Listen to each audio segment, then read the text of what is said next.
word is Gonzo. It helped push Hunter Thompson into prominence, and it dogged him to the very end.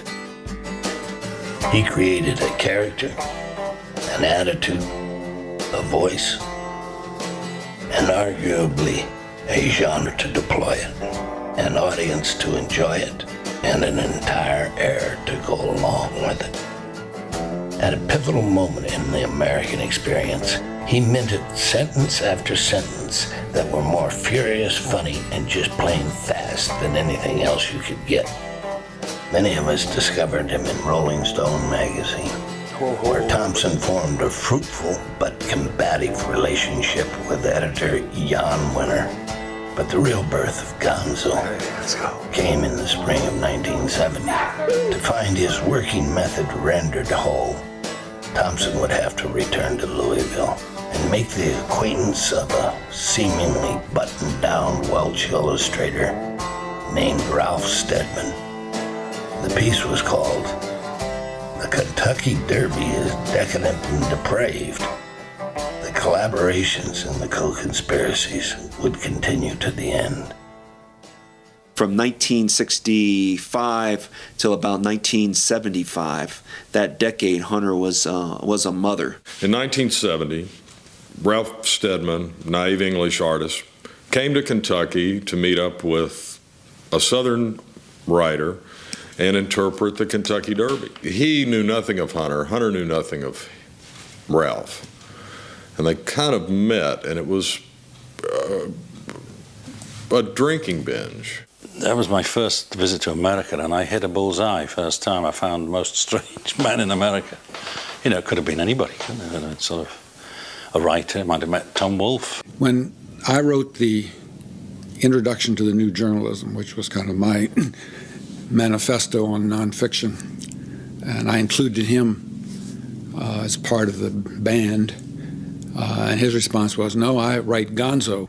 If you're thinking about the Cultural Revolution, the upheaval of the late 60s, early 70s, he was not only reporting it, he was part of it. I am a professional journalist, and I know the difference between a secondhand story and one of aggressive first-hand involvement. What we were looking for in the Kentucky Derby was actually the decadent, depraved face of the Kentucky mint julep crowd, you know. And he injected himself very much into his reporting, so the stories and he were almost one and the same. After a week of wanton excess, the two of us went through it all, got ourselves in such a hell of a state, and looked at ourselves in the mirror and realized, there's the decadent face. It was us. I feel like a prisoner now. Not a prisoner, an embedded journalist. He ended up talking about us. So he had started to invent a scenario for his own kind of writing.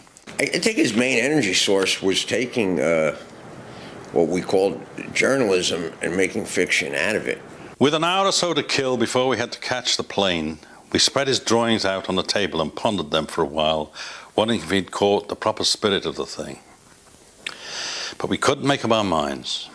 The truth in what Hunter wrote is in equal balance with the imagination.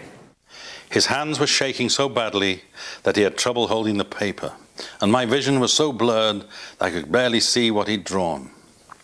"Shit," he said. "We both look worse than anything you've drawn here." Where fact ends and where imagination takes over, you know, we never know. We came down here to see this terrible scene. People all pissed and out of their minds and vomiting on themselves and all that. And now, you know what? It's us. Well, all right. No much for that.